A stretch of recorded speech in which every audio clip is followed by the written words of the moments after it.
아시아나항공 미주지역본부는 여름휴가철 한국을 방문하는 여행객들을 위한 Make Your Next Summer Trip to Korea 이벤트를 실시합니다. 이번 이벤트는 13일부터 6월 3일까지 아시아나항공 홈페이지를 통해 실시됩니다. 항공권 특가는 아시아나 미주 노선 항공권 할인 혜택입니다.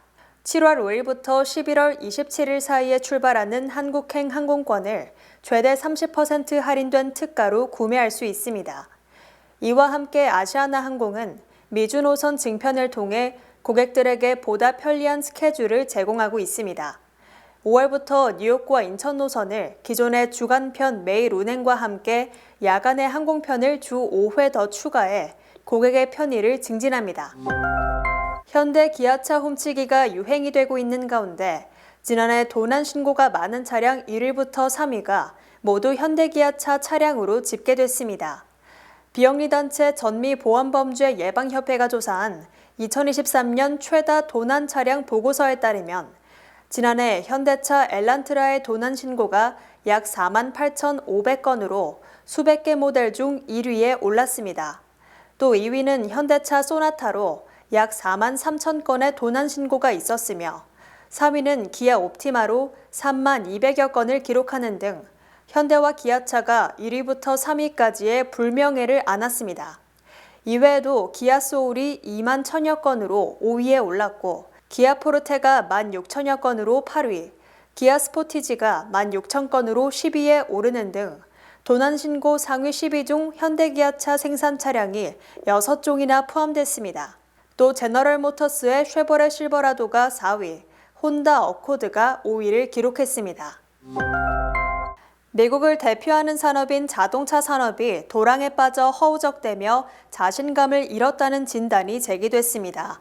블룸버그 통신은 미국이 과거 엄청난 자본을 투입, 자동차 산업을 미국 대표 산업으로 만들었으나 이제는 자신감을 잃고 관세 인상 등 해외 자동차 수입을 막는 데 그치는 소극적인 모습을 보이고 있으며 전기차 산업을 포기하는 상황으로 가고 있다고 진단했습니다.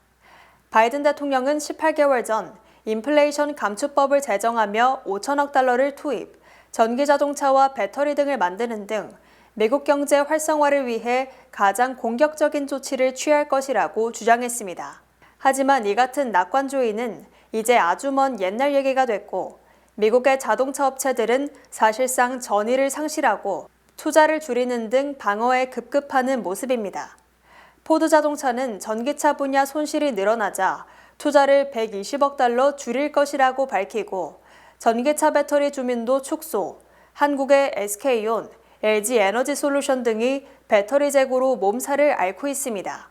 제너럴 모터스도 전 세계 전기차 5대 중 1대를 생산한다는 야심찬 목표를 세웠지만 지난해 7만 6천 대 생산에 그쳤으며 이는 전 세계에 판매된 전기차의 200분의 1에 불과한 것입니다.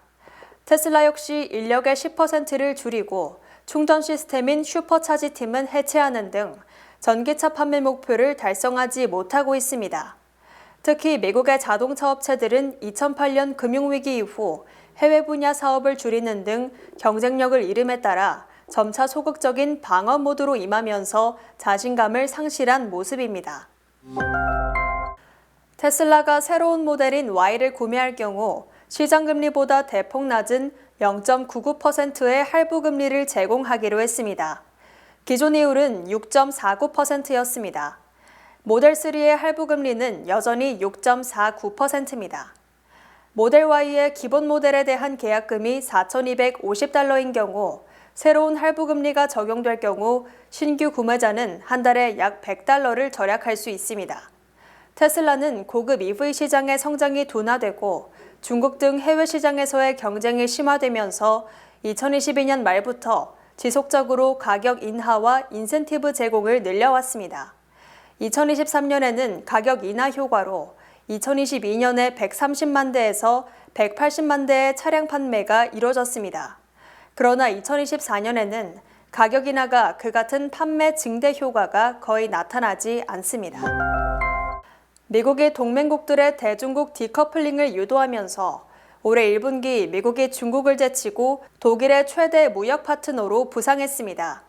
CNBC 방송은 올해 1분기 독일과 미국 간 수출입 규모가 630억 유로를 돌파한 반면 독일과 중국 간 무역 규모는 600억 유로에 미치지 못했다고 보도했습니다. 이에 대해 ING 리서치는 미국의 강력한 경제 성장으로 독일 제품에 대한 수요가 증가했으며 동시에 독일의 중국에 대한 공급망 분리, 중국의 내수 침체 등으로 미국이 부상했다고 분석했습니다. 또 중국이 과거 독일에서 수입했던 제품을 자체 생산할 수 있게 되면서 독일의 중국에 대한 수출이 줄어든 것으로 나타났습니다.